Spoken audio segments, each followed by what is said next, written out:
जैसे कि प्रोटीन ले लो या कार्ब्स ले लो, फैट ले लो, ठीक है, या वाइटामिन ले लो, तो हम बीमारी डेवलप कर लेते हैं, उनकी कमी से बीमारी डेवलप कर लेते हैं। डेफिशिएंसी मतलब किसी चीज़ की कमी होना, किसी चीज़ की कमी है और जिससे हमें डिजीज़ हो रही है, वो क्या है? Nutrients deficiency disease, nutrition deficiency disease. पहला पढ़ते हैं, disease induce due to the deficiency of protein. अगर कोई बच्चा है वो प्रोटीन कम ले रहा है, उसके अंदर क्या बीमारी होंगी? So the most prominent form of protein deficiency state is protein calorie mall nutrition. इसको हम कहते हैं पीसीएम। जब प्रोटीन का इंटेक नहीं होता, ज़्यादातर इस तरीके की जो बीमारी है वो 1 से 3 इयर्स की एज के बच्चों को इफ़ेक्ट करती है। इन्फेंट को या 1 से 3 साल के बच्चों को, दो अलग अलग डिजीज़ है। इन्फेंट में अलग डिजीज़ होती है, 1 से 3 साल के बच्चों में प्रोटीन की डेफिशिएंसी अलग डिजीज़ होती है, और इसको हम कहते हैं माल न्यूट्रिशन। माल न्यूट्रिशन मतलब कि बच्चों को न्यूट्रिएंट्स पूरा नहीं मिल रहा। ये माल मतलब कम न्यूट्रिएंट्स, कमी होना न्यूट्रिएंट्स की, है ना, is known as mall nutrition.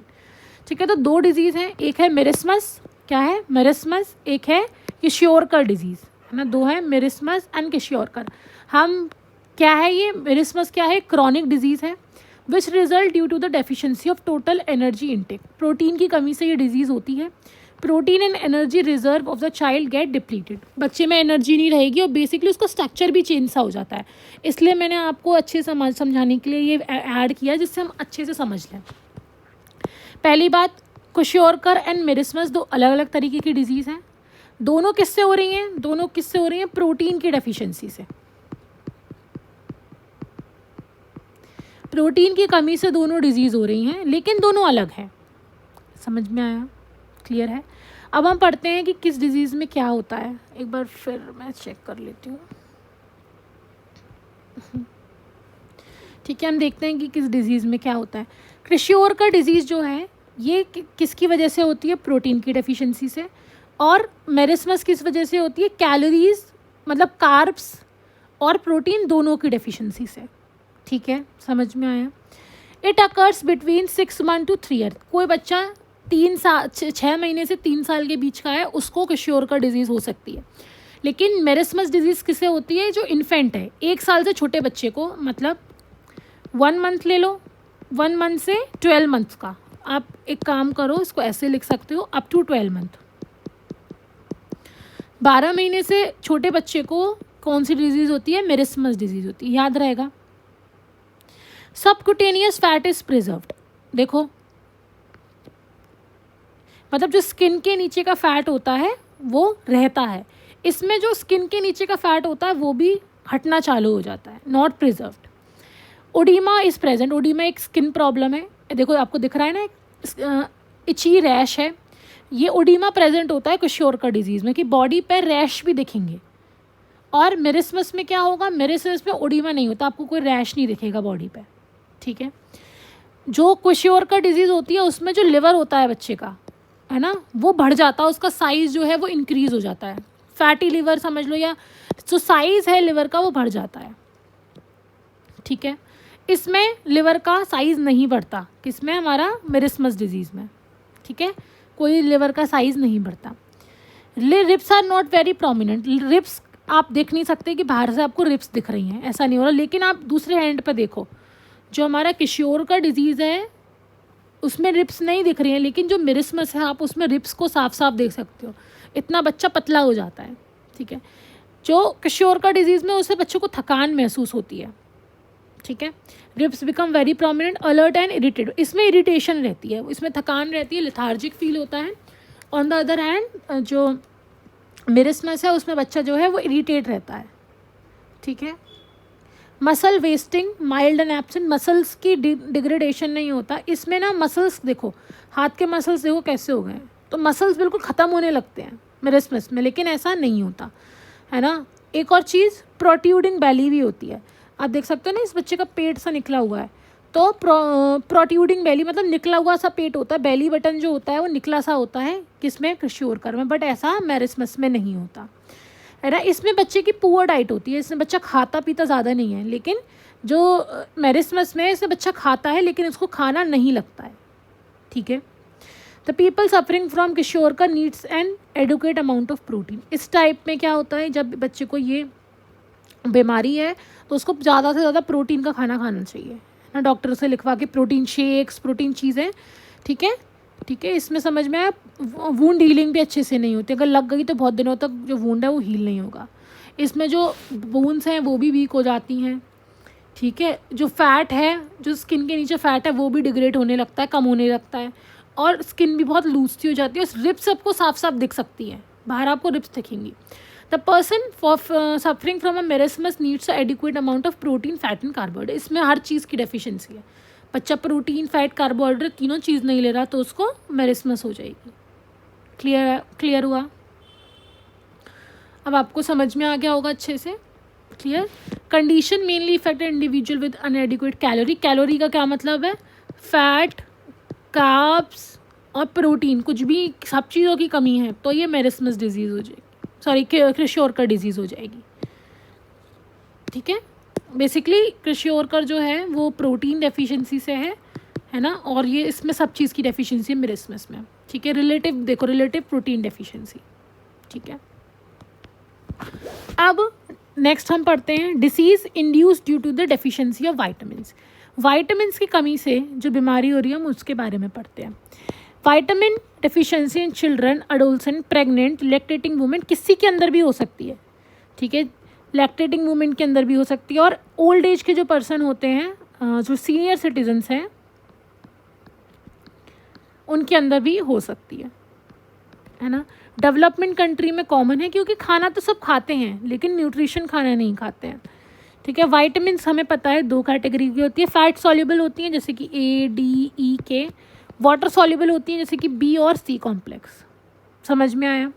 Then जो वाइटामिन है एंड देयर केमिकल नेम, सबसे पहले वाइटामिन ए है जिसको हम रेटिनॉल भी बोलते हैं। रेटिनॉल की कमी से stunt growth, night blindness, dryness in eye हो सकता है, इसलिए मैंने आपके लिए ऐड किया है, मैं आपको दिखा सकूं। ये देखो, विटामिन ए की कमी से क्या क्या हो रहा है। विटामिन ए की वजह से आईज से रिलेटेड प्रॉब्लम हो रही है, आंखें वीक हो रही हैं, ड्राई आईज हो जाएंगी, नाइट ब्लाइंडनेस हो जाएगी, रात में दिखना कम हो जाएगा, एक कॉर्निया की शिफ्टिंग हो जाएगी, आपको दिखेगा कि कॉर्निया का जो प्लेस है वो प्रॉपर नहीं है। स्किन से रिलेटेड बीमारी हो सकती है अगर किसी को विटामिन ए की डेफिशिएंसी है, जैसे कि ड्राई और स्केली स्किन, रैश हो सकते हैं, रिंकल्स जल्दी पड़ सकते हैं। इम्पेयर्ड इम्यूनिटी भी कॉम्प्रोमाइज़ हो सकती है ना। जो म्यूकस लेयर है पेट में वो ड्राई हो सकती है। चेस्ट का और थ्रोट का इन्फेक्शन की रिस्क बढ़ सकती है, और ग्रोथ भी कम हो सकती है। ग्रोथ कैसे? वीकेंड इम्यूनिटी, है ना, विजुअल देख नहीं पाएगा, और डिलेड ग्रोथ, हाइट और वेट उसका नहीं अच्छे से बढ़ेगा। ये कि सबकी किस चीज़ की डेफिशिएंसी है? विटामिन ए की डेफिशिएंसी है, ठीक है। देन हमारा नेक्स्ट वाइटामिन है विटामिन B1 जिसको हम थायामीन बोलते हैं। थायामीन की कमी से हमें बेरी होती है और मसल की जो टोनिंग है वो कम हो जाती है। देखते हैं, चलो मैंने फ़ोटो ऐड किया है आपके लिए। ये देखो क्या सिम्टम्स है थायामीन की कमी के। हाथ पैरों में ऐसे करके शेकिंग होगी, ऐसा लगेगा कि कुछ चल रहा है, कुछ ऐसे चिनचिनाहट सी होती है, हिंदी वैसे वो बोलते हैं ना टिंगलिंग होती है, ऐसा लगेगा कि कुछ कुछ वाइब्रेशन से हो रहे हैं। नॉजिया, वॉमिटिंग हो सकती है, भूख लगना बंद हो सकता है अगर विटामिन B1 की कमी है ना। इरिटेट हो सकते हैं, आँखों का विज़न हल्का हो सकता है, चक्कर आ सकते हैं, है ना। कन्फ्यूजन रह सकती है, कन्फ्यूजन रह सकती है कि अरे अभी हम क्या कर रहे थे, हम क्या करने लगे, ठीक है। समझ में आया? मैंने एक देखो ये होता है बेरी, देखो ये बेरी है, हाथों में आप देख सकते हो ना, रैश है, ये किसकी कमी से है? विटामिन B1 जिसको हम थायामीन बोलते हैं, ठीक है। देखो 3 तरीके की बेरी भी होती है। ड्राई बेरी होती है ना, इन्फेंटाइल बेरी होती है जो छोटे बच्चों में होती है, वेट बेरी होती है, इसमें क्या होता है ये लंग्स को इफेक्ट करती है ना। तो ये बेरी भी 3 टाइप की है, और याद रखना B फॉर बेरी और B फॉर विटामिन B1। तो B1 की कमी से क्या होती है? बेरी बीमारी होती है, ठीक है। समझ में आया? Then we have vitamin B2 जिसको हम कहते हैं राइबोफ्लेविन। इससे क्या होगा? आई लीजन्स हो सकते हैं, क्लियोसिस हो सकती है। देखते हैं विटामिन B, देखो ये सब सिम्टम्स हैं विटामिन B2 की डेफिशिएंसी के। हेयर लॉस हो सकता है, माइग्रेन हो सकता है ना। आँखों में ना मतलब ऐसा लग सकता है कि लाइट चुभ रही है। माउथ में इन्फ्लेमेशन हो सकता है ना। लिप्स ऐसे हो सकते हैं, क्रैक्ड लिप, यहाँ पे कॉर्नर्स जो होते हैं माउथ के वो क्रैक्ड हो सकते हैं, यहाँ पे ब्लीडिंग भी हो सकती है। माउथ में अल्सर्स हो सकते हैं, जो टंग है उसमें टंग का कलर चेंज हो सकता है, गले में खराश रह सकती है, डाइजेशन में इशू हो सकते हैं, चक्कर आ सकते हैं, एबनॉर्मल ग्रोथ, स्किन में इन्फ्लेमेशन और एंजाइटी। ये सब के किसके डेफिशिएंसी के सिम्टम है? Vitamin B12। देखो ये होती है क्लोरोसिस, आप देख सकते हो लिप्स के अराउंड ये कैसे ब्लैकनेस है, ड्राइनेस है ना। देखो चैप्ड लिप्स है ना ये, और इन्फ्लेमेशन, ये सब जो माउथ की प्रॉब्लम हो रही है विटामिन B2 की डेफिशिएंसी से। तो क्लोरोसिस क्या है? क्लोरोसिस ये क्या है? एक तरीके का इन्फ्लेमेशन है, इरिटेशन है जो लिप्स के अराउंड हो जाता है। समझ में आया? किसकी कमी से हो रहा है? विटामिन B2 की कमी से हो रहा है। Then we have vitamin B3 जिसको हम नायासिन बोलते हैं, और नायासिन से हमें डायरिया हो जाता है। मैं देखती हूँ कि मैंने ऐड किया है या नहीं।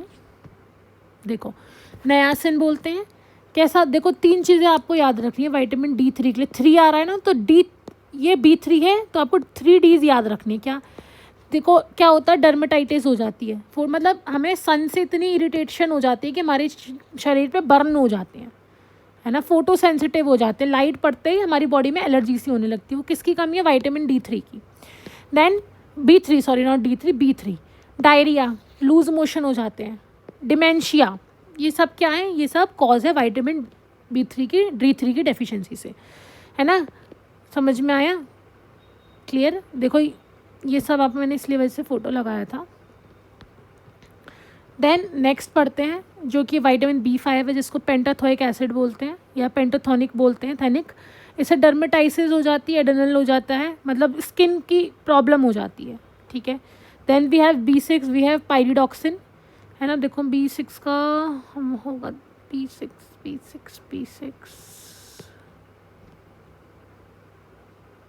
देखो विटामिन अगर B6 कम होती है तो क्या क्या हो जाता है? क्रैम्प्स पड़ते हैं, ठीक है, हम लोगों को फटीग होने लगता है, थोड़ा सा पर्सनैलिटी चेंजेस होने लगते हैं, कभी हम कुछ हैं कभी हम कुछ बन गए, मूड स्विंग्स, ठीक है। हमारा जो वीक इम्यून सिस्टम है वो कमज़ोर हो जाता है ना।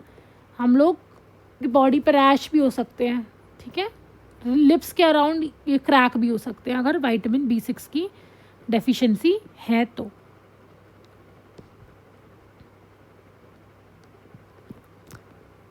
ठीक है,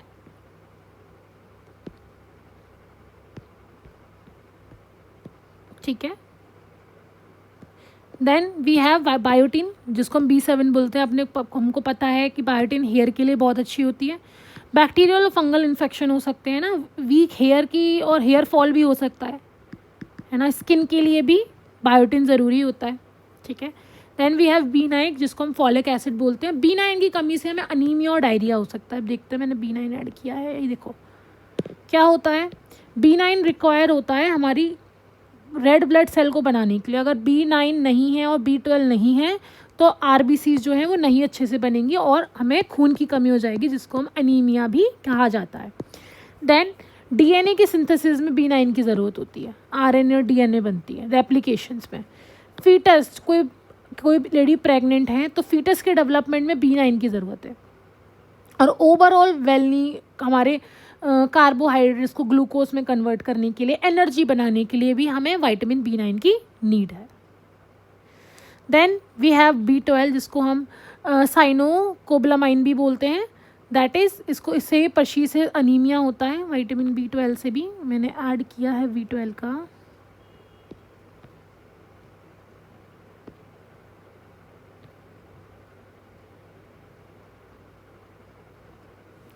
आई गेस विटामिन B12 रह गया। विटामिन B12 में भी टिंगलिंग होती है, थकान रहती है, कन्फ्यूजन हो जाती है, राइट। और इससे भी अनीमिया हो जाता है, क्योंकि विटामिन B12 कम है तो हमारा हीमोग्लोबिन भी कम है, हीमोग्लोबिन भी कम होगा, कि उसकी भी रेड ब्लड सेल की सिंथेसिस के लिए भी हमें चाहिए होता है, तो इस ऐसे लोगों को अनीमिया हो जाता है। देन C इज़ एब्सॉर्बिक एसिड, उसमें आपको दिख रहा होगा ब्लीडिंग गम्स को हम स्कर्वी के नाम से भी जानते हैं। मैं आपको दिखाती हूँ कैसे होता है। पहले पढ़ लेते हैं हम विटामिन C के बारे में, है ना। हीलिंग प्रोसेस के लिए, हमारी बॉडी अच्छे से हील हो उसके लिए भी हमें C की ज़रूरत है ना। अपने गम्स हेल्थ के लिए भी, ठीक है। नोज़ ब्लीडिंग हो रही है तो भी वो किसकी वजह से हो रही है? विटामिन C की कमी की वजह से। डाइजेस्टिव डिसऑर्डर, इम्यून सिस्टम ख़राब होना, जॉइंट में पेन होना, स्किन ड्राई होना, है ना, ब्रिस्टल्स बनना, और मतलब हेयर का लॉस होना, वो सब विटामिन सी की वजह से। देखो ये होती है स्कर्वी, है ना, इसको हम ब्लीडिंग गम डिजीज़ भी बोलते हैं। क्या बोलते हैं? ब्लीडिंग गम डिसीज़। इसमें जो हमारे गम्स है उनसे ब्लीडिंग होने लगती है। ये किसका सिम्टम है? ये हमारे विटामिन सी कम खाने का सिम्टम है, ठीक है। देन विटामिन डी, जिसको हम कैल्सीफेरॉल भी बोलते हैं, बच्चों में इसमें रिकेट्स हो जाती है, हड्डियाँ बेसिकली ऐसे करके टेढ़ी पड़ जाती हैं। तो हमारी जो बोन हेल्थ है ना, उसके लिए विटामिन जो डी है वो बहुत ज़्यादा ज़रूरत है। Bones, it is good for bones, bones को स्ट्रॉन्ग बनाने के लिए, टू कीप्स बोन स्ट्रॉन्ग, हमें ज़रूरत होती है विटामिन डी की। देन टोकोफेरॉल जो विटामिन ई है, न्यूरोलॉजिकल डिसऑर्डर कर सकता है, मैंने ऐड भी किया है, ठीक है। विटामिन डी से देखो कि ये क्या हो सकता है? फटीग, बैक पेन हो सकता है ना, मसल वीकनेस हो सकती है, वुंड हीलिंग, हेयर लॉस हो सकता है, और फ्रैक्चर्स भी इजीली हो सकता है। ई से हमें क्या हो सकता है? हम लोग वीक रह सकते हैं, body pain, bone pen, dry skin, ये मेन है ना, हमारे सोचने समझने की शक्ति कम हो सकती है, slow healing, anaemia, fatigue, brittle hair loss हो सकता है अगर विटामिन ई की कमी है, पुअर विजन और मसल वीकनेस। देन हमारा जो लास्ट है वो है विटामिन के, जिसको हम क्लॉटिंग फैक्टर, क्लॉटिंग के लिए ज़रूरत होती है, हमने लास्ट सेशन में भी पढ़ा था। देखो अगर विटामिन की डेफिशिएंसी है तो इंसान को बहुत जल्दी ब्लीडिंग होगी, अगर उसके चोट लगी तो उसका खून जो बहता ही रहेगा, है ना। नोज़ ब्लीडिंग होती है और गम्स ब्लीडिंग होती है, उसका खतरा भी विटामिन, क्योंकि ये ना ब्लड क्लॉटिंग फैक्टर्स बनाने के लिए रिक्वायर्ड होता है। अगर यही नहीं होगा तो ब्लड क्लॉटिंग फैक्टर्स भी नहीं होंगे, ठीक है। क्लॉटिंग फैक्टर नहीं है, ब्लड को रोकने वाला कोई नहीं है, तो स्टूल में भी ब्लड आएगा, है ना। लेडीज़ में मेंस्ट्रुअल साइकिल हैवी रहेगी।